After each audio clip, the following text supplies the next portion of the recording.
السلام عليكم ورحمة الله وبركاته. الحمد لله الذي بيده الملك وهو على كل شيء قدير. هو الأول والآخر والظاهر والباطن وهو بكل شيء عليم. وأشهد أن لا إله إلا الله وحده لا شريك له، وأشهد أن سيدنا ومولانا محمدا عبده ورسوله.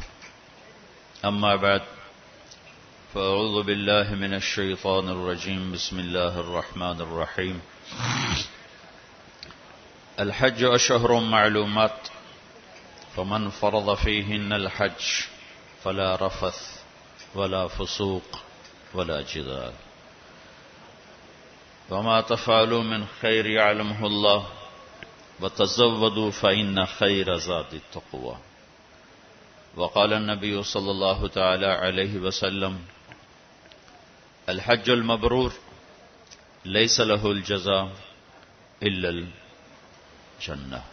وقال النبي صلى الله عليه وسلم: من حج ولم يرفث ولم يفسق خرج من ذنوبه كيوم ولدته أمه، او كما قال صلی اللہ تعالی علیہ وسلم.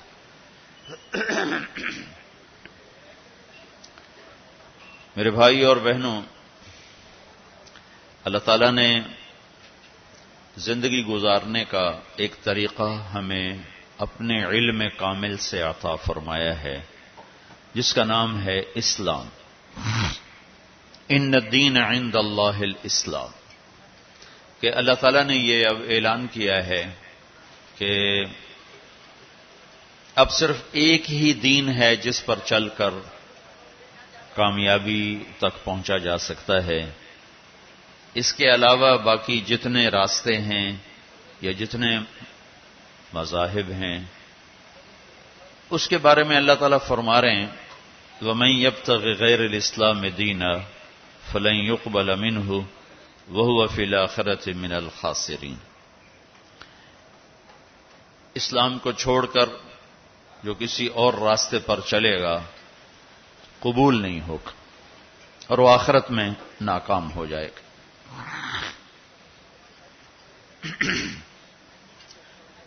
سارا اسلام دو چیزوں کا مجموعہ ہے: ایک عبادات اور ایک اخلاقیات. عبادات مجھے میرے اللہ سے جوڑتے ہیں، اخلاقیات مجھے اپنے معاشرے سے جوڑتے ہیں. عبادت میں کمی ہوگی تو اللہ سے کٹ جاؤں گا، اخلاق میں کمی ہوگی تو شاید اپنے بیوی بچوں سے ہی کٹ جاؤں.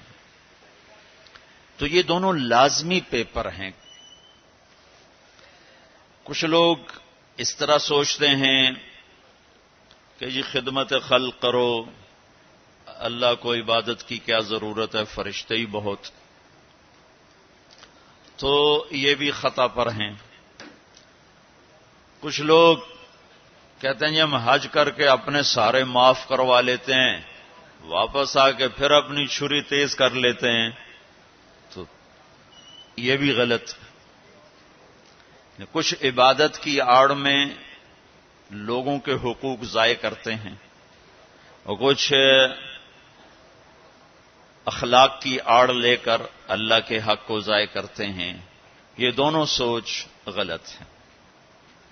چونکہ میں تو خود دنیا میں آیا نہیں، تو زندگی گزارنے کا بھی مجھے طریقہ معلوم نہیں.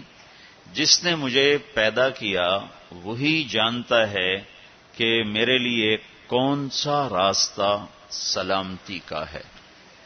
ہم گھروں میں روزانہ دیکھتے ہیں، او بھائی چائے دودھ والے، او میاں بھائی یہ آپ بیٹھ تھوڑی دیر بیٹھ جاؤ بھائی، یہ بات ہو لینے دو، بعد میں شروع کرو. تمہاری تو کاروباری مجبوری، میری تو کوئی مجبوری نہیں ہے، لہذا میں تو جو بات سنانے آیا ہوں وہ اس میں خلل ہو رہا ہے، وہ آپ سن لیں، پھر کھاتے پیتے رہنا. تو جب ہم اس دنیا میں اپنے ارادے سے نہیں آئے اور جانے کا ارادہ بھی کسی کا نہیں ہوتا، لیکن جاتے ہی ہیں، اس سے کوئی راستہ بھی بچنے کا نظر نہیں آتا۔ صرف ایک ہستی ہیں محمد مصطفیٰ صلی اللہ علیہ وسلم، جن سے اللہ نے پوچھا آپ آنا چاہتے ہیں یا رہنا چاہتے ہیں؟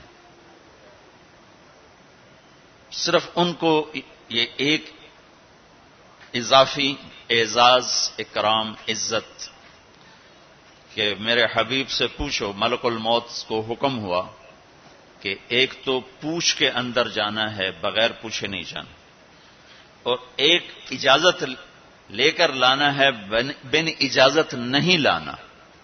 تو ملک الموت نے حاضر ہو کر یہ عرض کی، پہلے جبریل اندر آئے، 12 ربیع الاول 11 ہجری، 7 جون 633 عیسوی اور 10 سے 12 کے درمیان کا ٹائم اندازن۔ تو جبریل نے کہا یا رسول اللہ، باہر ملک الموت حاضر ہے، اندر آنے کی اجازت چاہتا ہے۔ آپ نے کہا کوئی رکاوٹ نہیں، آ جائے۔ تو اس نے آ کر آپ کو سلام کیا، السلام علیکم یا رسول اللہ۔ پھر کہنے لگا آپ پہلی ہستی ہیں جن کو سلام کر رہا ہوں، آج تک کسی کو سلام نہیں کیا۔ پھر اس نے کہا آپ پہلی ہستی ہیں، اللہ نے فرمایا پوچھ کے اندر جانا، بن پوچھے نہ جانا۔ آپ پہلی شخصیت ہیں، اللہ نے فرمایا آنا چاہیں تو لے آنا، رہنا چاہیں تو چھوڑ کے آ جانا۔ اس لیے اب جو آپ فیصلہ کریں گے میں اسے پورا کروں گا۔ تو آپ نے فرمایا اگر میں کہہ دوں تو میری جان بھی نکالو گے؟ کہاں جی، آپ کی بھی نکالوں۔ تو اس پر آپ نے جبریل کو دیکھا آنکھوں سے ایسے، کیا کروں، جاؤں کہ رہ جاؤں؟ تو اس پر جبریل نے عرض کی یا رسول اللہ، اللہ آپ کی ملاقات کے شوق میں ہے، آگے آپ کی مرضی ہے۔ تو اس پر آپ نے کہا کہ پہلے واپس جا کر اوپر جاؤ، اللہ سے پوچھ کے آؤ، میرے بعد میری امت کے ساتھ کیا کرے گا، میں پھر جواب دوں گا کہ میں جاؤں یا رہوں۔ یہ سوال اگر میرے نبی نہ اٹھاتے تو شاید آج ہم انسانی شکل میں موجود نہ ہوتے، کچھ ایسے ہی باندر بلے ہی پھر رہے ہوتے۔ جو کچھ اس امت نے کر دیا ہے پہلی امتوں سے بہت آگے کا کر دیا ہے، بیچ میں یہ رکاوٹ آ جاتی۔ تو اللہ تعالیٰ کی طرف سے پیغام آیا کہ ہم آپ کی امت کو آپ کے بعد تنہا نہیں چھوڑیں گے۔ تو اس پر آپ نے کہا الآن قرۃ عینی، اب میری آنکھیں ٹھنڈی ہیں، اللہم الرفیق الاعلی، اب مجھے اپنے پاس بلا لے۔ تو یہ تو صرف ایک ہستی تھی، چھوڑا ان کو بھی نہیں، چھوڑا نہیں، پوچھا آپ ٹھہرنا چاہتے ہیں، جب تک چاہیں رہیں، لیکن یہ موت والی گلی سے گزرنا آپ کے لیے بھی طے ہے، اس سے صرف آپ کا رب پاک ہے اور کوئی نہیں۔ اب ہم جانا بھی نہیں چاہتے لیکن جا رہے ہیں، زندگی آہستہ آہستہ سرک رہی ہے اور قبر کی طرف ہر پل ہمیں دھکیل رہا ہے، دھکیل رہا ہے، دھکیل رہا ہے۔ تو ہم دو مجبوریوں میں ہیں، آنے کی بھی، جانے کی بھی۔ اس میں اللہ نے ہمیں تھوڑا سا اختیار دیا ہے، وَهَدَيْنَاهُ النَّجْدَيْنِ، دو راستے ہیں، ایک یہ ہے اما شاکرن، اللہ کی مان کے چل، دوسرا ہے اما کفورا، نافرمان بن کے چل۔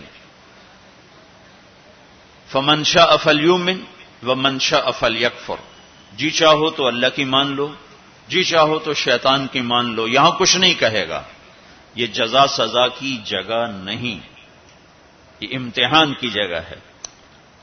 لہذا بازار میں جھوٹ بول کے بھی کمائی ہو رہی ہے، سچ بول کے بھی کمائی ہو رہی ہے، ڈاکہ ڈال کے بھی پیسہ بنا رہے ہیں، مزدوری کر کے بھی پیسہ بنا رہے ہیں، نمازیں چھوڑ کے بھی دن گزر رہا ہے، نمازیں پڑھ کے بھی دن گزر رہا ہے، سود کھا کے بھی دن گزر رہا ہے، اور چٹنی روٹی کھا کے بھی دن گزر رہا ہے۔ یہاں کچھ نہیں، یہ تو اللہ خالی دیکھ رہا ہے۔ پھر ایک دن آئے گا، وَلَا تَحْسَبَنَّ اللَّهَ غَافِلًا عَمَّا يَعْمَلُ الظَّالِمُونَ، میں غافل نہیں ظلم کرنے والوں سے. یہی نہیں کہ اللہ کو پتہ نہیں چلا اور حسین کا سر کٹ کے نیزے پہ چڑھ گیا، اللہ کو پتہ نہیں چلا، اور ابن زیاد کو فتح ہو گئی اور شمر کو فتح ہو گئی اور اہل بیت ذبح ہو گئے. اللہ تعالیٰ کسی اور کانفرنس میں مصروف تھے تو وہ پیچھے یہ قصہ ہو گیا. ایسا نہیں. وَلَا تَحْسَبَنَّ اللَّهَ غَافِلًا عَمَّا يَعْمَلُ الظَّالِمُونَ. اپنے رب کو غافل نہ سمجھو. انما یؤخرہم لیوم تشخص فیہ الابصار. جس دن آنکھیں پھٹ جائیں گی وہ دن تیرے رب نے فیصلے کا رکھا ہوا ہے اور اس نے آنا ہے، اسے کوئی روک نہیں سکتا. لا تأتیکم الا بغتہ. اچانک آئے گا اور ہم سب کھڑے ہوں گے. یوم نسیر الجبال. پہاڑ ہٹ جائیں گے. وتری الارض بارزہ. زمین چٹیل میدان ہوگی، کوئی اونچ نیچ نہیں ہوگی. لا تری فیہا عوجا ولا امتا. نہ کھڈا نہ پہاڑ، بالکل سیدھا سیدھا میدان. اور اللہ سب کو جمع کرے گا. وحشرناہم. کہ سب کو زندہ کروں گا. فلم نغادر منہم احدا. ایک کو بھی پیچھے نہیں چھوڑوں گا. کوئی بھاگ سکتا ہے نہیں. لقد احصاہم.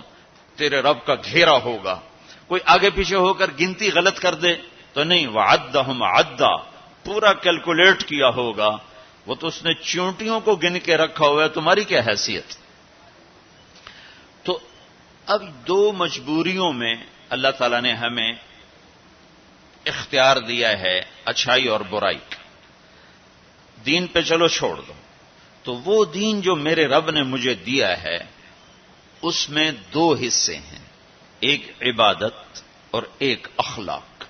پھر عبادت کے نیچے بہت سی چیزیں ہیں اور اخلاق کے نیچے عبادت سے بھی بے شمار چیزیں ہیں.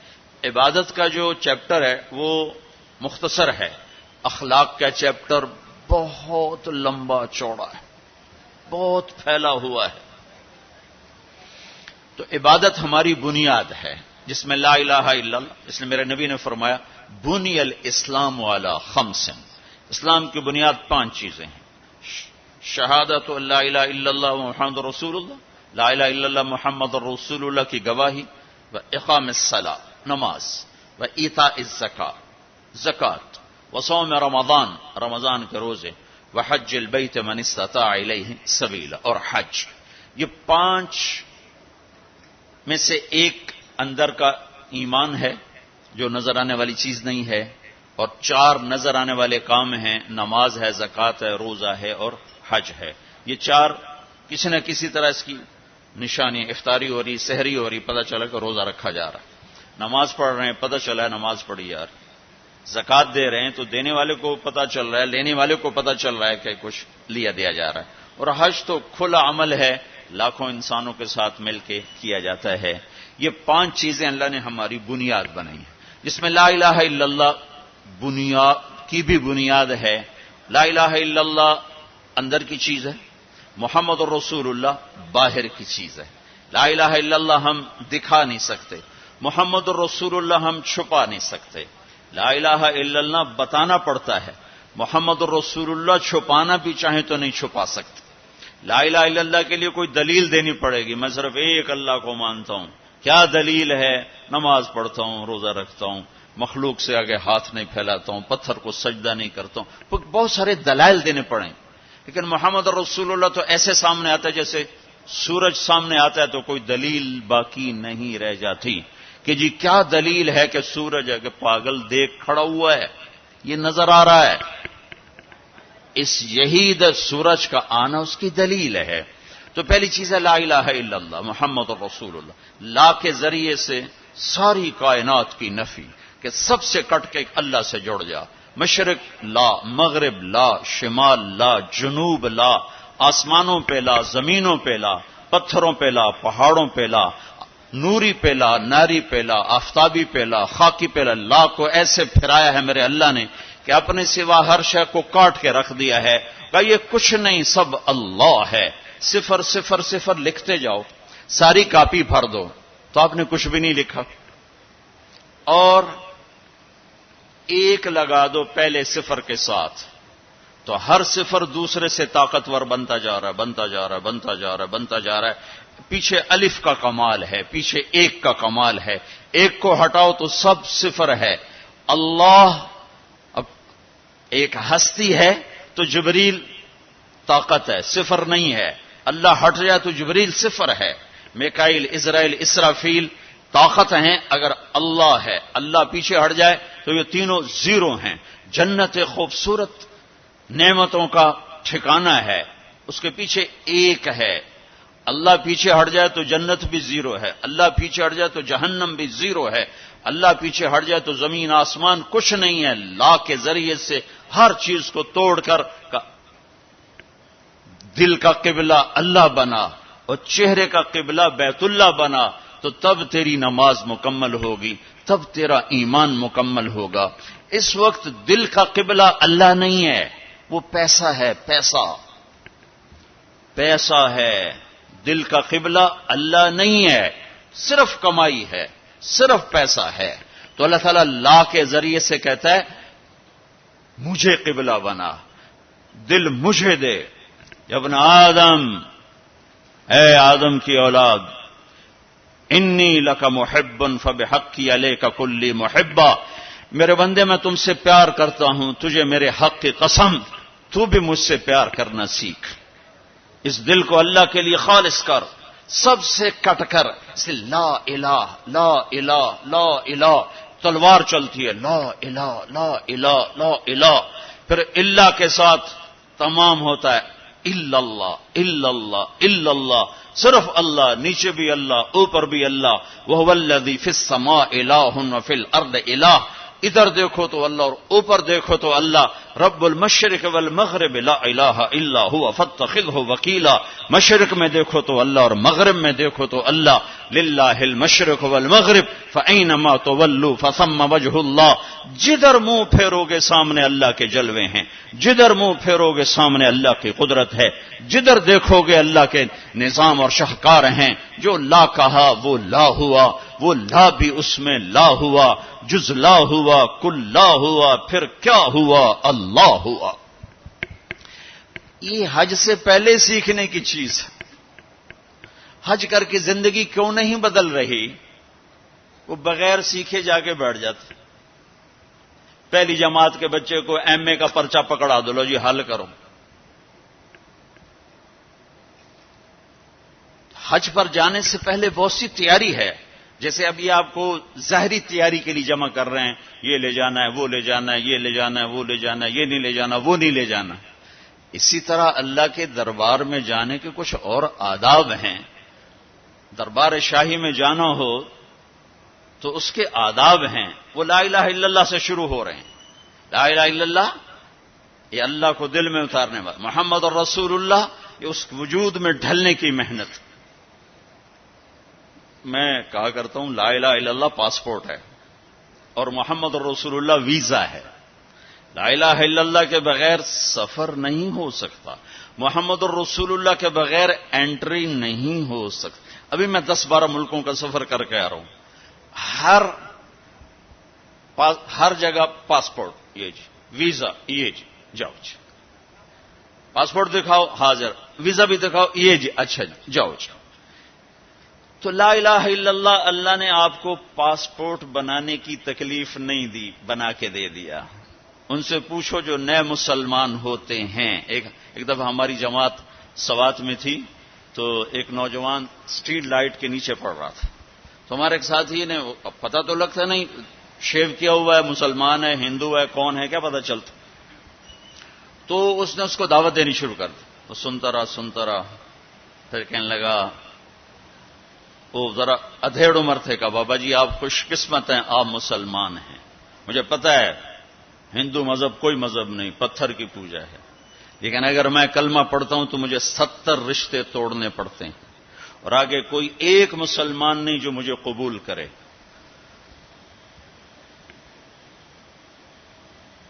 مجھے قبول کرنے والا کوئی نہیں، اور جن 70 رشتوں کو توڑوں گا اس کا آگے مسلمانوں کے پاس متبادل کوئی نہیں۔ مجھے پتہ ہے ہمارا کوئی مذہب نہیں ہے، لیکن میں بندھا ہوا ہوں۔ تو ہم اللہ کا شکر ادا کریں، پاسپورٹ اس نے بنا کے دے دیا. اب کہتا ہے ویزا تو لگوا لو, یہ اتنا تو کرو کہ ویزا تو لگواؤ. کم از کم میرے نبی کے سانچے میں تو ڈھل کے آؤ. اشبہت اعدائی فصرت احبہم اذ کان حبی من کے حبی منہم.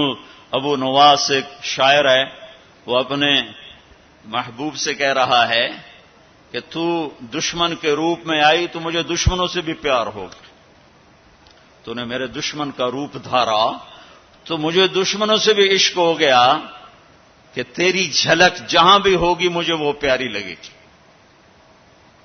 تو یہ پہلا سبق ہے, لا الہ الا اللہ محمد رسول اللہ. لا الہ الا اللہ اتنا اندر میں اترے کہ وہ بیج کی طرح اور گٹھلی کی طرح اپنی کومپل کو باہر نکالے, پھر وہ محمد رسول اللہ درخت بن کر پورے وجود پر چھائے اور پوری زندگی پر چھائے.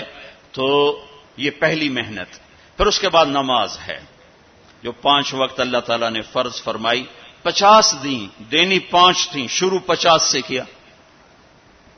جب 5 ہی دینی ہے تو 5 سے ہی شروع فرماتے. میرے حبیب 5 نمازیں 50 پتہ ہے نہ پڑھی جا سکتی ہیں نہ دینی ہیں, صرف اس کی عظمت اور اہمیت بٹھانے کے لیے کہ وما خلقت الجن والانس الا لیعبدون. اس آیت کو ذہن میں بٹھانے کے لیے کہ نماز تو دوں گا 5, لیکن مطالبہ ہوگا 24 گھنٹے میں وہ زندگی گزارو جو نماز والی ہے. جیسے نماز میں تم ادھر ادھر نہیں دیکھتے ہو, تو تم جب باہر جاؤ تو تمہاری آنکھ حرام نہ دیکھے, اور نماز میں تم ہاتھ ایسے باندھ کے کھڑے ہو تو نماز کے باہر تمہارے ہاتھ ظلم کے فیصلے نہ لکھیں, ظلم کے فیصلے نہ لکھیں. جب ترازو غلط چلتا ہے تو یہ ظلم کا ہاتھ استعمال ہوا ہے. جب تمہاری زبان صرف چند مخصوص بول سکتی ہے, ادھر ادھر کا بولے گی تو نماز ٹوٹ جائے گی. ایسے جب تو نماز کے باہر ہو تو ایسا بول نہ بولو جس سے لوگوں کے دل ٹوٹ جائیں. ایسا بول جس سے نماز ٹوٹے, اس سے آدمی بڑی احتیاط کرتا ہے, لیکن ایسا بول جس سے اگلوں کے دل ٹوٹتے نہیں, جل کے راکھ ہو جاتے ہیں. وہ صبح سے شام تک زبان زبان زبان. نماز, اور نماز اللہ نے 5 وقت مانگی. پھر اپنے حبیب پر تہجد فرض کی, قم اللیل الا قلیلا. میرے نبی باقیوں کے لیے نفل, آپ کے لیے فرض. رات کو میری آپ کی بات ہونی چاہیے. کیوں کہ ان لک فی النہار سبحا طویلا, آپ دن میں بہت مصروف رہتے ہیں دعوت تبلیغ کے کام میں, لہذا رات کا کچھ حصہ مجھے دیں جس میں میری اور آپ کی بات. جس نے بھی اللہ کو پایا ہے رات کے آنسوؤں سے ہی پایا ہے. جس نے بھی اللہ کو ڈھونڈا ہے رات کے اندھیروں میں ڈھونڈا. عجب بات ہے, دنیا ڈھونڈنی ہو تو روشنی چاہیے, اللہ کو ڈھونڈنا ہو تو رات کا اندھیرا چاہیے. لیکن اب 10% لوگ نماز پڑھتے ہیں, 90% نہیں پڑھتے. حج پہ جا کے بھی نہیں پڑھتے, عادت ہی نہیں پڑھی ہوئی تو حج کے جا پہ بھی نہیں پڑھتے. نماز. تیسری چیز ہے زکوٰۃ, جو اللہ نے مالدار پر فرض کی ہے. اچھا, ایک بیچ میں جب ہمارے نبی 50 نمازیں لے کر واپس چل پڑے, کوئی بات ہی نہیں کی. اچھا یا اللہ ٹھیک, تو میں نے پڑھا تو کہیں نہیں, لیکن مجھے لگتا ہے کہ اللہ تعالیٰ نے موسیٰ علیہ السلام کو آگے کھڑا کیا ہوگا کہ میرا نبی تو 50 لے کے چل پڑا, اسے واپس بھیجو. اس کی امت نے تب 5 کو نہیں پڑھنی ہے, 50 کے تھو پڑھن, اس کو میرے پاس واپس بھیجو. تو آگے موسیٰ علیہ السلام کھڑے ہوئے چھٹے آسمان پر, یا رسول اللہ سے ملاقات کیسی رہی؟ کہ بہت اچھی رہی. کیا ہوا؟ کہ 50 نمازیں ملی. کہ یا رسول اللہ میں آپ کی محنت کرتا ہوں, یہ کوئی نہیں پڑھیں گے, واپس جا کر تھوڑی کروائیں. پھر آپ واپس گئے سدرۃ المنتہا.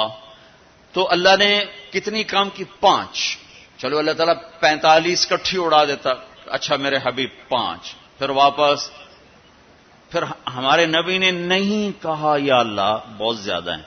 تسلیم و رضا, تسلیم و رضا. اللہم انی اسألک الرضا بعد القضاء. یہ دعا روز میرے نبی صبح و شام مانگتے تھے. اے اللہ مجھے اپنی تقدیر پہ راضی رہنے کی توفیق عطا فرما. پھر موسیٰ علیہ السلام کتنی؟ 45 واپس. پھر 5، پھر 5، پھر 5، اڑتی گئی 5 رہ گئی. پھر آگے موسیٰ علیہ السلام کھڑے ہوئے، یا رسول اللہ کتنی؟ کہا 5. کہا نہیں واپس جائیں، کوئی نہیں پڑھیں گے. کہا نہیں اب مجھے شرم آتی ہے، 5 ختم ہو رہی ہیں.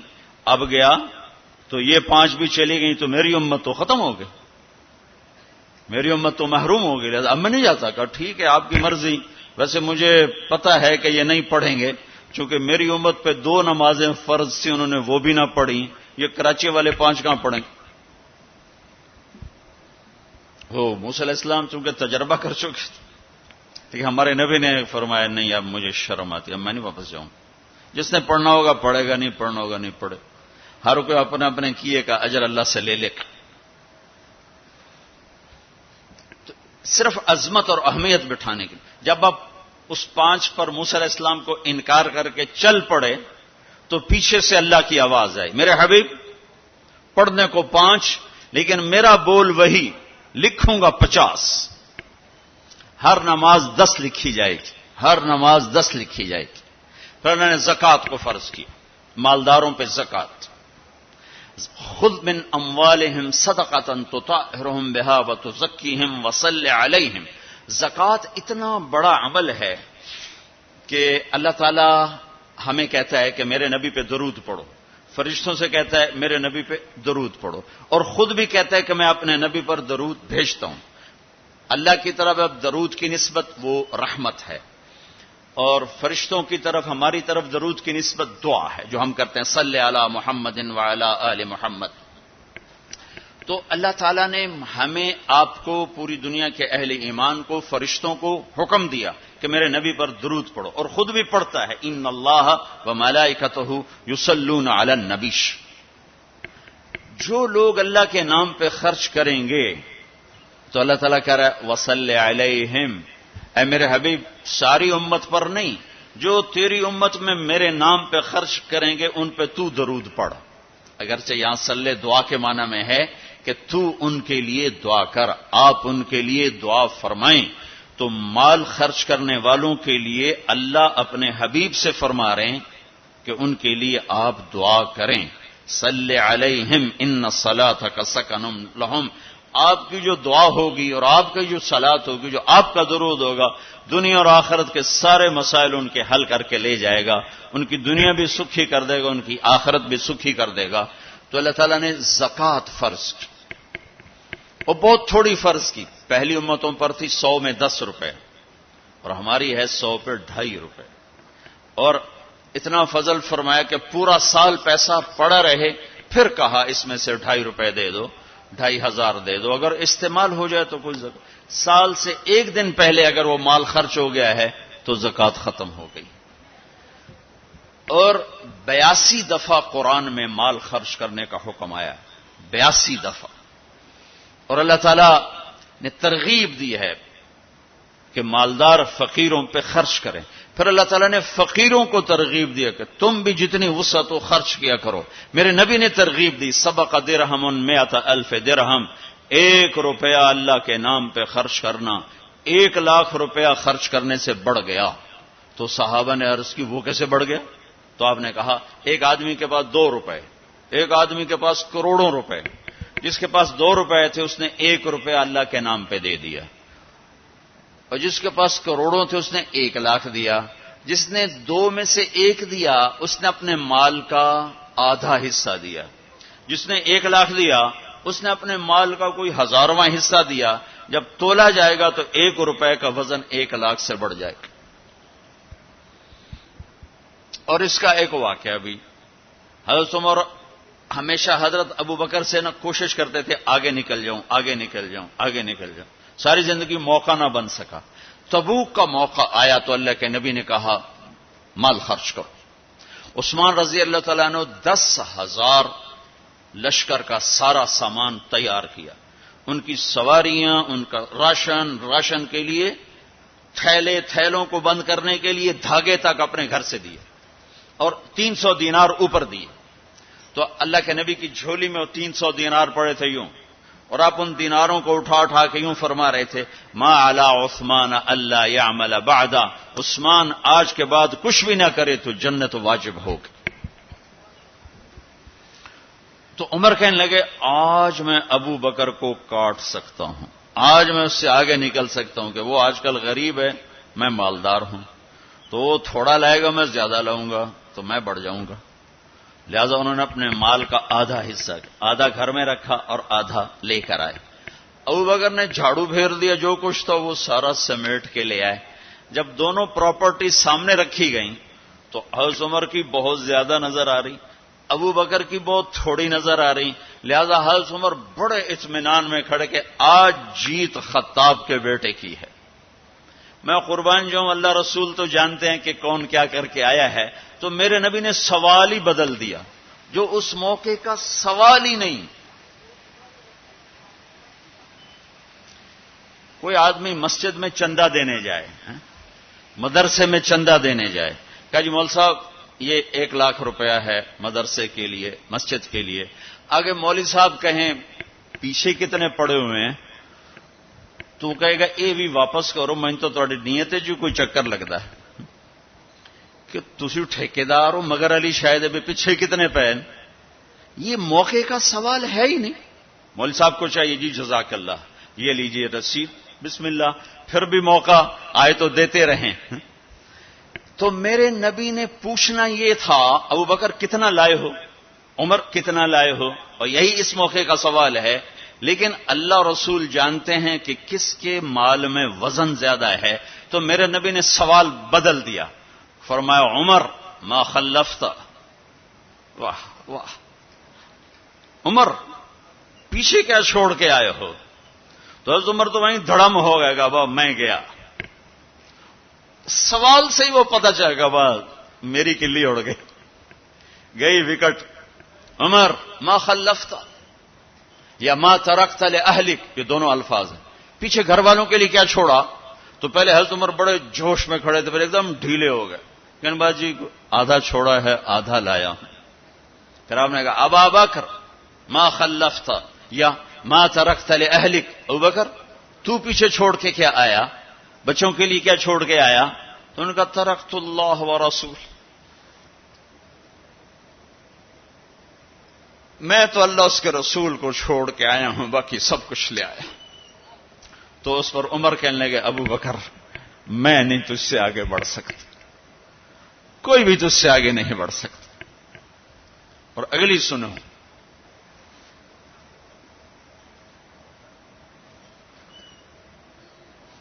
اپنے کپڑے بھی دے دیے اور ایک ٹاٹ تھا وہ پہن کر اس کو کانٹوں سے سی لیا۔ تو جبریل آئے، کہنے لگے یا رسول اللہ، اللہ تعالیٰ پوچھ رہے ہیں کہ ابو بکر نے یہ ٹاٹ کیوں پہنا ہوا ہے؟ تو آپ نے کہا کہ ابو بکر نے سارا کچھ اللہ اس کے رسول پہ لگا دیا ہے اس لیے یہ پہنا ہوا ہے۔ تو کہا یا رسول اللہ، اللہ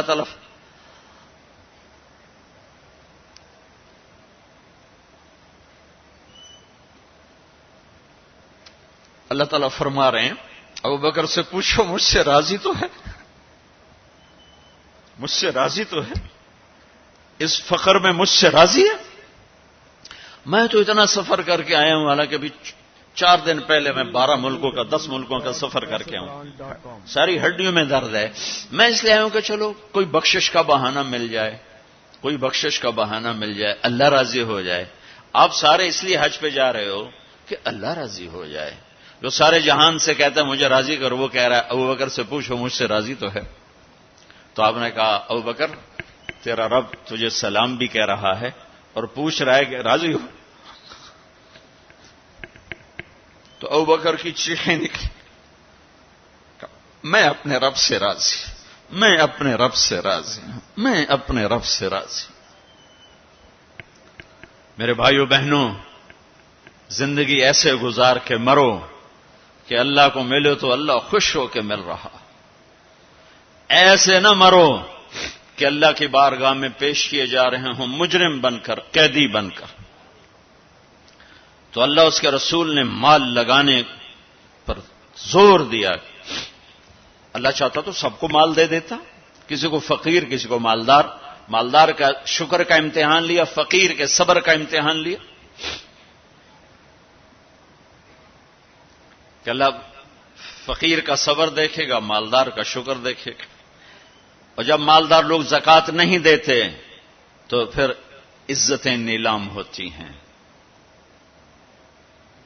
جب سب کچھ اپنے اوپر لگانے کا ذوق بن جاتا ہے اور اپنے ہی بڑے بڑے زیور، کپڑے، گھر، گاڑیاں. یہ بھی لاہور کا واقعہ ہے. بیگم صاحب ڈرائیور کے ساتھ گئی ہیں اور واپسی پہ کہہ رہی ہیں، اسلم ڈرائیور، آج میری بڑی اچھی قسمت، وہ ساڑی میں نے لی تو میں سمجھ رہی تھی 1,00,000 کی ہے، وہ تو مجھے 75,000 میں مل گئی، بڑی سستی مل گئی. خوش ہو کے ڈرائیور کو بتا رہی. تیسرے دن ڈرائیور کے بیٹے کا بازو ٹوٹ گیا. وہ آ کر کہتا ہے، صاحب جی میری تنخواہ میں تو اس کا علاج ہو نہیں سکتا، تو مہربانی کر کے کچھ میری مدد کر دیں، اس کا علاج ہو جائے. تو صاحب کہتے ہیں، اسلم تمہیں پتا تو آج کل کاروبار بڑا مندہ ہے، تو میرے پاس تو گنجائش نہیں، میرا ایک ڈاکٹر دوست ہے، میں اسے فون کر دیتا ہوں، وہ تمہاری مدد کر دے گا. جب اس طرح ہوتا ہے تو پھر ڈاکے، چوریاں، قتل و غارت شروع ہوتے ہیں. جب اس طرح ہوتا ہے تو مالداروں میں تکبر پیدا ہوتا ہے اور غریبوں میں ظلم پیدا ہوتا ہے. تو زکوٰۃ ایک بہت بڑا عمل ہے. 2.5% تو فرض ہے، اور زکوٰۃ دینے والا سخی نہیں اللہ کی بارگاہ میں. ہاں، بخیل بھی نہیں، سخی بھی نہیں ہے، بخیل بھی نہیں. یعنی وہ بخل کے ملک سے نکل آیا ہے اور سخاوت کے ملک میں انٹری نہیں ہوئی. 2.5 روپے پہ 1 پیسہ بھی اوپر خرچ کرے گا تو اب سخیوں میں آ گیا. پھر جتنا بڑھتا جائے گا اتنا آگے بڑھتا جائے گا. اور اللہ نے فرمایا، مجھے میری عزت کی قسم، جنت الفردوس میں بخیل داخل نہیں ہو سکتا. اور اللہ شیطان کہتا ہے کہ مجھے عبادت گزار بخیل سے کبھی ڈر نہیں لگا کہ اس کا بخل اسے ضرور جہنم میں پھینکے گا. نافرمان سخی سے ہر وقت ڈرتا رہتا ہوں کہ اس کی سخاوت کب اسے جنت میں پہنچاتی. آپ نے سامری کا نام تو سنا ہوا ہے، قرآن میں بھی ہے، جس نے موسیٰ علیہ السلام کی قوم کو گائے کے بچے کی پوجا پہ لگا دیا، بچڑے کی. اللہ نے کہا سب کو قتل کرو، سارے پکڑے گئے، قتل کیے گئے. سامری بھی آ گیا. موسیٰ علیہ السلام نے کہا قتل کرو، جبریل آ گیا. موسیٰ، اللہ تعالیٰ کہہ رہے ہیں اسے قتل نہ کرو، یہ اپنی موت آپ مرے گا. تو موسیٰ علیہ السلام کہنے لگے، جو سارے کفر کا سبب بنا، اسی کیوں چھوڑ رہے ہیں؟ تو اللہ تعالیٰ نے کہا سخی ہے، سخی کو قتل کرنا مجھے اچھا نہیں لگتا، چھوڑ دو، اپنی موت آپ مر جائے گا. کافر کو سخاوت قتل سے بچا گئی. جب ایمان والا کوئی مرد عورت سخی ہوگا تو اللہ کی بارگاہ میں کیسے اونچے مرتبے لے کر جائے.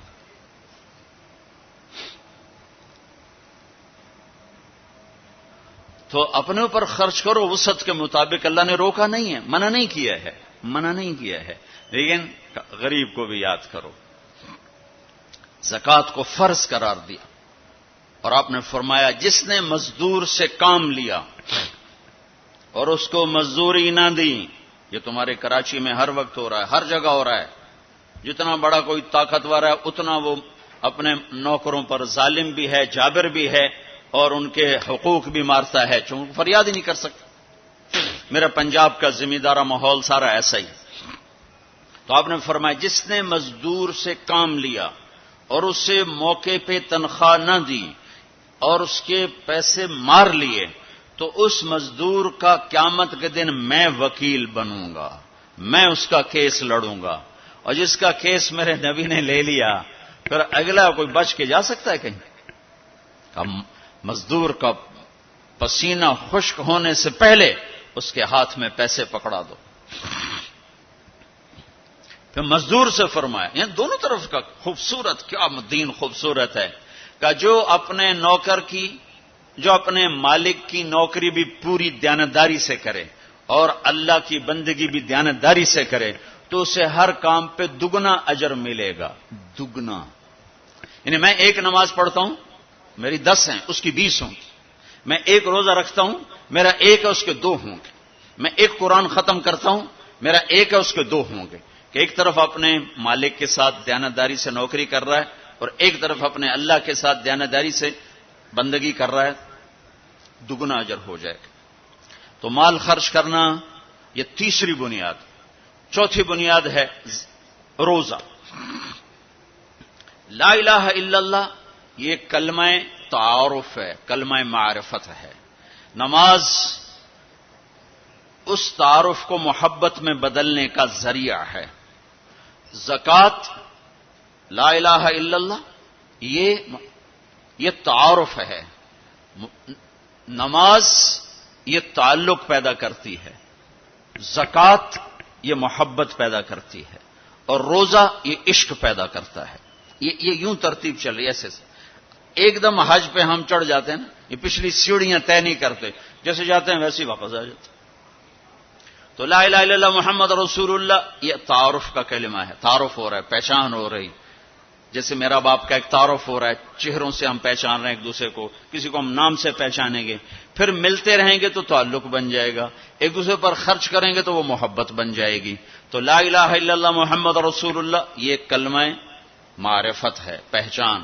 نماز اس معرفت کو تعلق میں بدلتی ہے، اور پھر زکوٰۃ اس تعلق کو محبت میں بدلتی ہے۔ پھر محبت کو آگے پروان چڑھا کے عشق تک پہنچانا ہے تو اس کے لیے بھوکا پیاسا رہنا اس کا لازمی امر ہے۔ تو اس کے لیے روزہ رکھا گیا کہ روزے رکھ، اللہ کے لیے بھوکا بھی رہے اور پیاسا بھی رہے۔ اب یہ بھوک اور پیاس مل کر اس کے اندر ایک عشق کی آگ لگاتی ہے۔ پھر یہ عشق مجبور کرتا ہے کہ محبوب کو دیکھوں تو صحیح، اس کا دیدار تو کروں، اور نہیں تو اس کے گھر کا دیدار کروں، کہیں تو نظر آئے، کہیں تو کوئی آثار دیکھوں۔ تو پھر اس کے لیے بلایا گیا کہ اب آؤ والہانہ عاشقانہ مجنونانہ۔ چونکہ جو عاشق ہوتا ہے وہ زیب و زینت سے بے نیاز ہوتا ہے، وہ تو دیوانوں کی طرح آتا ہے، لہذا کہا بھائی دیوانوں کی شکل بناؤ، ٹوپی اتار دو، خوشبو پھینک دو، کنگھی پھینک دو، کفن پہن لو، جوتا بھی ایسا ہو کہ صرف تمہیں گرمی سے بچائے، سردی سے بچائے، اور آؤ میرے گھر کی طرف۔ کراچی میں کہا تضرعا و خفیہ، مجھے یاد کرنا تو آہستہ آہستہ، شور نہ مچایا کرو۔ اور جب بیت اللہ میں بلایا تو کہا عجب فج، شور مچاتے ہوئے آؤ۔ کہ دیوانے شور مچاتے ہوئے پہچانے جاتے کہ دیوانہ ہے، بڑا سنجیدہ ہو تو بڑا عقل مند ہے، کہ نہیں وہاں عاشق بن کے جانا ہے۔ عاشق ہوں میں عشق کما میں، یہ میری زبان کی شاعری ہے، تمہیں مزہ آئے نہ آئے مجھے مزہ لینے دو۔ عاشق ہوں میں عشق کما میں، دل رکھیں وانگ پہاڑاں ہو، سہ سہ بدیاں ہزار علامیں، کر جانے باغ بہاراں ہو۔ منصور جے چک سولی دیتے، جڑے واقف کل اسراراں ہو۔ سجدیں سر چائیں نہ باہو، توڑے کافر کہن ہزاراں ہو۔ عاشق سوئی حقیقی جیڑا، قتل معشوق دے مننے، سر نو جوڑے تے مکھ نہ موڑے، بھمیں 100 تلواراں کھنے۔ سچا عشق حسین علی دباہو، سر دتے تے راز نہ بھنے۔ یہ حج ہے، یہ حج ہے۔ ابا الحب ان یخفا وقد کم کتمتہ فاصبح عندی قد اناخ وطنبا۔ یہ ایک لڑکی بیت اللہ کا طواف کر رہی تھی اور یہ شعر پڑھ رہی تھی، اذا اشتد شوقی ہام قلبی بذکرہ وان رمت قربا من حبیبی تقربا۔ اور جنید بغدادی طواف کر رہے اور ان کے کانوں میں شعر پڑے، اور شعروں کا ظاہر بڑا عجب ہے کہ میں نے تو محبت کو بہت جھٹکے دیے، بہت اپنے آپ کو بچایا، پر عشق نے میرے دل میں ڈیرے ڈال دیے اور خیمے گاڑ دیے، تنابیں کس دیں، مجھے کہیں کا نہ چھوڑا، مجھے کسی کا نہ چھوڑا، میں ایک ہی کی ہو کے رہ گئی۔ جب اس کا خیال آتا ہے تو میں پاگل ہو جاتی ہوں، جب وہ نظر آتا ہے تو میں ہوش میں آتی ہوں۔ تو وہ جنید بغدادی کہنے لگے وہ لڑکی بیت اللہ میں کیا کہہ رہی؟ تو اس نے دیکھا اور ہنس پڑی، لولا التقى لم احجر عن طيب الوطن۔ کیا سمجھے ہو؟ میری بات کو غلط سمجھے ہو، مجھے میرے رب کا عشق رات کے اندھیرے میں یہاں لایا، میں کسی اور کی بات نہیں کر رہی۔ پھر کہنے لگی تم کس کا طواف کر رہے ہو؟ تو جنید کہنے لگے بیت اللہ کا۔ تو وہ زور سے ہنس پڑی۔ اور یوں آسمان کو دیکھا، کہنے لگی واہ میرے رب، تیرے بھی کیسے دیوانے بندے ہیں جو تجھے چھوڑ کے پتھروں کا طواف کرتے ہیں، جو تجھے چھوڑ کے پتھروں کا طواف کرتے ہیں۔ جنید فرماتے میں تو بے ہوش ہو کے گر گیا، جب ہوش آیا تو وہ بچی جا چکی تھی۔ تو لا الہ الا اللہ محمد رسول اللہ پہ محنت تعارف، نماز پہ محنت تعلق، مال کا خرچ کرنا محبت، روزے رکھنا عشق، اور حج پھر وصال ہے، ملاپ ہے، ملاقات ہے۔ دیکھو نا، کوئی عبادت کی شکل ہی نہیں ہے کہ ایک آدمی ننگے سر ہے، 2 چادریں پہنی ہوئی ہیں اور بیت اللہ میں چکر لگا رہا ہے۔ بھائی کیا کر رہے ہو؟ کہ اونچے کوٹھے تے چڑھ دیکھا، ابھا دیکھا لمحہ دیکھا، ڈٹھی دل کو دیواں ٹیکاں، سجن مل سم کے مر پوساں۔ یہ طواف ہے کہ میں تو کبھی دائیں دیکھتی ہوں، کبھی بائیں دیکھتی، کبھی آگے کبھی پیچھے، کہیں میرا محبوب نظر آئے، نہ نظر آئے تو میں مر جاؤں گی، جان کی بازی ہار بیٹھوں گی۔ میں محبوب کی تلاش تیرے کوچے اس بہانے، مجھے دن سے رات کرنا، کبھی اس سے بات کرنا، کبھی اس سے بات کرنا۔ حج عشق ہے، وہ ہمیں حاصل نہیں ہوتا ہے، لہذا تھوڑی سی تکلیف آتی۔ عثمان جی پیسے اتنے لائے نہیں تحقیق کیتا جے ساڑھے نہ، کیونکہ وہ تو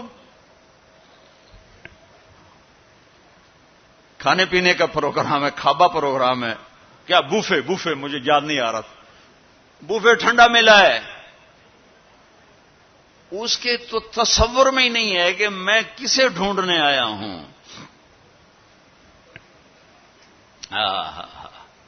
ایسے تو نہیں حسین بچوں سمیت نیزوں پہ چڑھ گئے تھے، ایک بول بول کے ساری نسل بچا سکتے۔ کون سی نسل؟ اہل البیت۔ کون سی نسل؟ آل الرسول۔ کون سی نسل؟ کائنات کی پاکیزہ ترین نسل۔ ایک بول پہ وہ اپنی بچا سکتے، اور جنت کا بھی کوئی نقصان نہ تھا۔ نہیں، اللہ پہ سودا نہیں ہو سکتا، کاٹ دو۔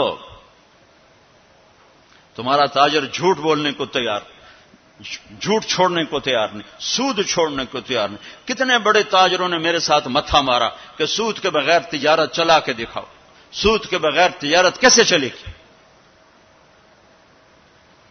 کہ اللہ مطلب اللہ کو مقصود نہیں بنایا، اللہ کو ڈھونڈنا پانا اور اللہ کی طلب زندگی کا مقصد نہیں بنایا۔ یہی دھوکے کے گھر اور مچھر کے پر اور مکڑی کے جالے کی دوڑ ہے۔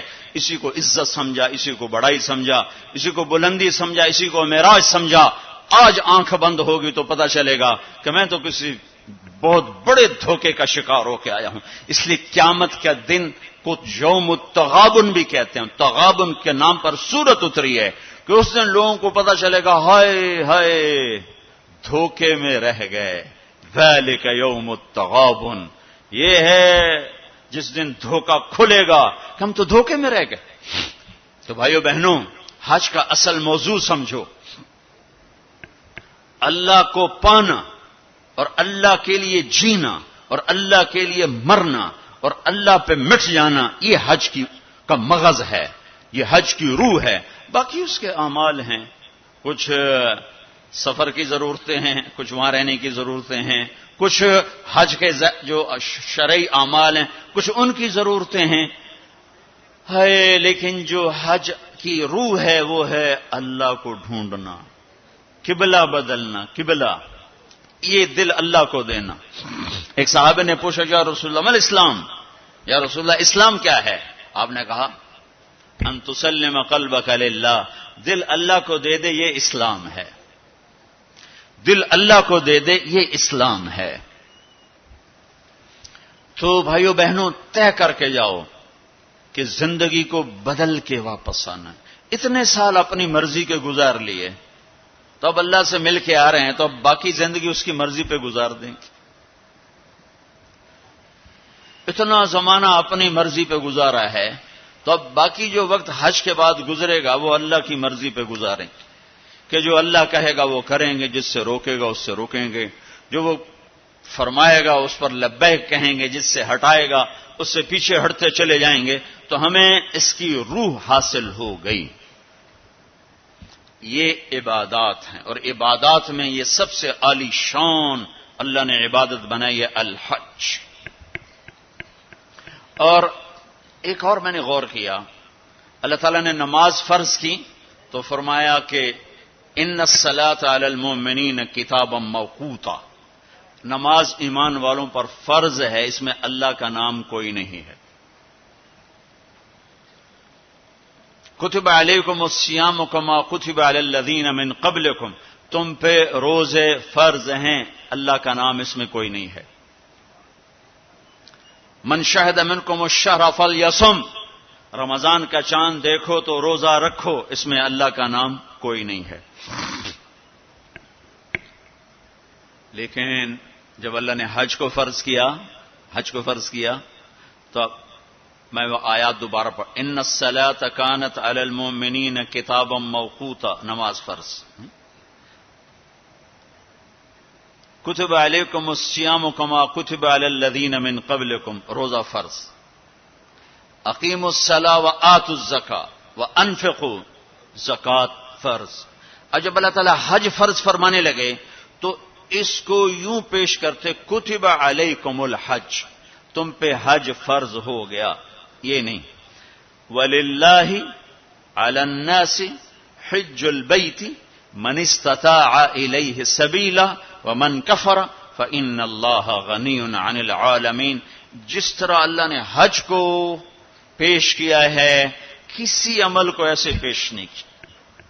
جس طرح اللہ پاک نے حج کو فرض بنا کے پیش کیا ہے، کسی فرض کو ایسے پیش نہیں کیا کہ نام ہی اپنا ہے، وَلِلَّهِ وَلِلَّهِ وَلِلَّهِ۔ اور یہ جو لام ہے، پہلے لام پھر اللہ تو بن گیا للہ، تو لام کے یہاں دو مطلب ہیں۔ للہ، بھائی حج کیوں کر رہے ہو؟ اللہ کے لیے کر رہا ہوں، اور کوئی حاجی تو نہیں کروانا، اللہ کے لیے کر رہا ہوں۔ وَلِلَّهِ، بھائی کدھر جا رہے ہو؟ احرام باندھا ہوا ہے، پتہ ہے حج پہ جا رہے ہیں، وہ بھی کہے گا حج پہ جا رہا ہوں، یہ کہے گا عمرے پہ جا رہا ہوں، لیکن اللہ نے تاثر کیا دیا ہے لام کے ذریعے سے، وَلِلَّهِ۔ کہاں جا رہے ہو؟ کہا جی میں اللہ کی ملاقات پہ جا رہا ہوں، اللہ نے بلایا ہے تو میں ملاقات کے لیے جا رہا ہوں، وَلِلَّهِ۔ اتنی خوبصورت ابتدا ہے، اور پھر آگے حج فرض کرنا ہے ایمان والوں پر، اور ایمان والوں میں مالداروں پر، اور مالداروں میں صحت مند پر۔ تین شرطیں ہیں، ایمان بھی شرط ہے، مال بھی شرط ہے، صحت بھی شرط ہے۔ مال والا ہے، صحت کوئی نہیں، حج ساقط۔ ایمان والا ہے، مال کوئی نہیں، حج معاف۔ تو یہ تین، ایمان بھی ہو، مال بھی ہو، صحت بھی ہو۔ لیکن اللہ نے پیش کیسے کیا ہے؟ وَلِلَّهِ عَلَى النَّاسِ، عَلَى النَّاسِ میں کافر، مسلم، مشرک، مومن، سب، مالدار، غریب، فقیر، امیر، سب، بیمار، صحت مند، سارے، معذور، دوسرے، سارے۔ عَلَى النَّاسِ، عَلَى النَّاسِ۔ ہے کوئی میرے بندوں میں جو اپنے رب سے ملاقات چاہتا ہو؟ ہے کوئی جو اللہ کی ملاقات چاہتا ہو؟ انداز یہ ہے۔ اور آگے چونکہ صرف مالداروں کو اور صحت مند کو لینا ہے تو کہا حج البیت من استطاع الیہ سبیلا، اس کو آخر میں لائے، پہلے نہیں لائے، آخر میں لائے کہ ہاں بھائی تمہارے رب کی تمنا تو یہ ہے کہ سارے ہی آ جاؤ میری ملاقات کی۔ ایک واحد بادشاہ ہے جو فقیروں کا ہجوم دیکھ کے خوش ہوتا ہے، جو سوالیوں کا ہجوم دیکھ کے خوش ہوتا ہے، باقی جتنے ہیں وہ سوالیوں کو دیکھ کے ڈانٹتے بھی ہیں، بھاگتے بھی ہیں، دروازے بھی بند کرتے ہیں۔ ایک اللہ ہے، عجب صفت ہے، مانگو تو خوش ہوتا ہے، نہ مانگو تو ناراض ہو جاتا ہے۔ مانگتے کیوں نہیں ہو؟ سب سے آخری جنتی کو اللہ تعالیٰ بڑے مزے سے نکالے گا جنت، اسے ایک اعلیٰ درجہ دینا ہے جو اس کا سٹیٹس ہے، اس سب سے آخری جنت، تو اس کو اللہ تعالیٰ جہنم پر لائے گا، پیچھے کمر جلے گی، آگے جسم محفوظ۔ تو اس کے دل میں اللہ سوال پیدا کرے گا، یا اللہ کہ مجھے جہنم سے تھوڑا باہر نکال دے، تیری بڑی مہربانی۔ تو اللہ کہے گا اور کچھ پھر مانگو گے؟ کہ نہیں، بالکل نہیں مانگتا ہوں۔ تو اللہ اس کو جہنم سے باہر نکال دے. تو آگے تھوڑی سی جنت دکھا دے. اب آدمی کی حرص و ہوس تو ختم ہو نہیں سکتی. تھوڑی دیر بعد کہے گا یا اللہ وہ چھوٹی سی جنت مجھے دے دے، تیری بڑی مہربانی. تو اللہ کہے گا پھر اور تو نہیں مانگے گا؟ نہیں بالکل تیری عزت کی قسم نہیں مانگتا ہوں. تو اللہ وہاں پہنچا دے. تھوڑی دیر کے بعد ایک اور اس کو درجہ دکھا دے. جب ادھر دیکھے گا پہلے آدمی پیدل کہتے اللہ سائیکل ہی دے دے. جب سائیکل آ جاتا ہے پھر کہتا ہے اللہ موٹر سائیکل دے دے. جب موٹر سائیکل آ جاتا ہے پھر کہتا ہے یا اللہ گڈی دے دے چاہے سزوکی کیوں نہ ہوئے. جب سزوکی آ جاتی پھر یا اللہ ٹوٹا ہی دے دے. تو آدمی کا ہرس آگے آگے جاتا ہے. تو تھوڑی دیر تک تو دیکھتا رہے گا، پھر چپ رہے، پھر کہے گا جی اللہ یہ مجھے درجہ دے دے، تیری بڑی مہربانی. تو اللہ فرمائیں گے پھر آگے تو نہیں مانگو گے؟ نہیں تیری عزت کی قسم آگے نہیں مانگتا. تو اللہ وہاں پہنچا دے گا. پھر اس کا اصلی مقام اس کو ظاہر کرے گا جہاں اس نے جانا ہے. وہ آخری جنتی، میرے نبی نے فرمایا میں آنکھوں سے دیکھ رہا ہوں جہنم سے نکل رہا ہے اور جنت میں جا رہا ہے. اس کا نام ہوگا جوہینہ. میرے نبی نے بتایا اس کا قبیلہ ہوگا جوہینہ، عرب قبیلہ ہے، عرب. اور جب وہ آخری جنتی اس کو اس دنیا سے 10 گنا بڑی جنت اللہ عطا فرمائے گا، اس زمین سے 10 گنا بڑی. تو اللہ یوں دکھائے گا. تو اب وہ اس کو دیکھے گا تو اب جو نظر آ رہا ہے وہ حقیر ہو جائے گا. تو پھر اس کو سوچ آئے گی جو ہن منگے آتا کہ دیں ریورس گیئر نہ لگ جائے، دوبارہ پیچھے دوزخ کی واپسی نہ ہو جائے. تو لہذا چپ. اندر میں ابال اٹھ رہے ہیں کہ مانگوں، اور ڈر لگ رہا ہے کہ اتنی دفعہ قسمیں کھائیں توڑ دیں، قسمیں کھائیں توڑ دیں. تو کہیں اللہ تعالیٰ کہ چل بہنوں واپس کر دو. تو لہذا چپ کر کے بیٹھو. اللہ تو اندر کا بھید جانتا ہے. ہائے ہائے. تھوڑی دیر کے بعد اللہ کہے گا مانگتے کیوں نہیں ہو؟ مانگتے کیوں نہیں؟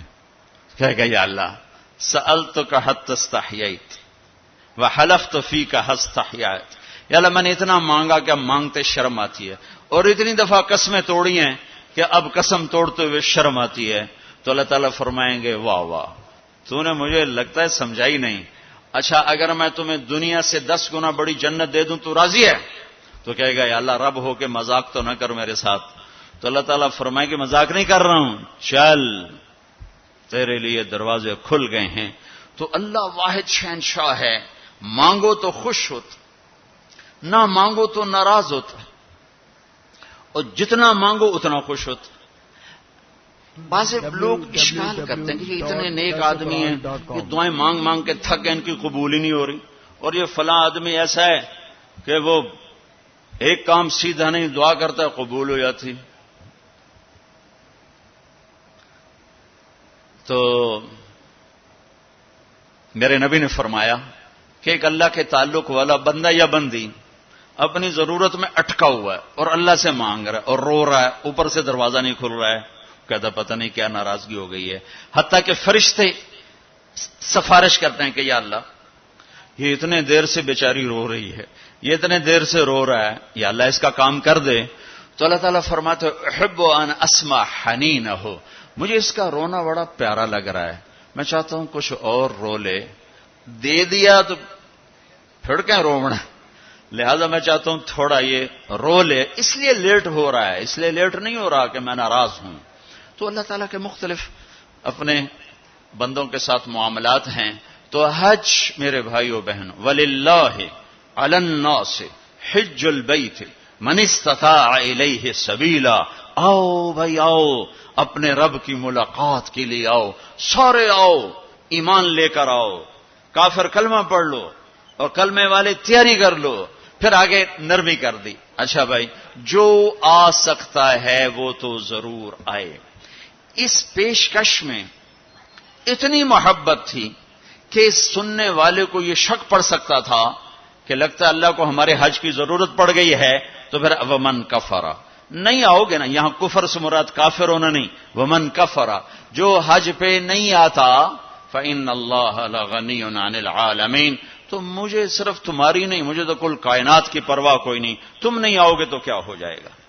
تو آخر میں اپنی ذات کو صاف کیا ہے اور شروع میں اپنی محبت کا اظہار کیا ہے. تو بھائیو بہنوں یہ نیت کر کے جاؤ کہ واپس والی زندگی وہ نہیں ہوگی جو پہلے تھی، وہ نہیں ہوگی جو پہلے تھی.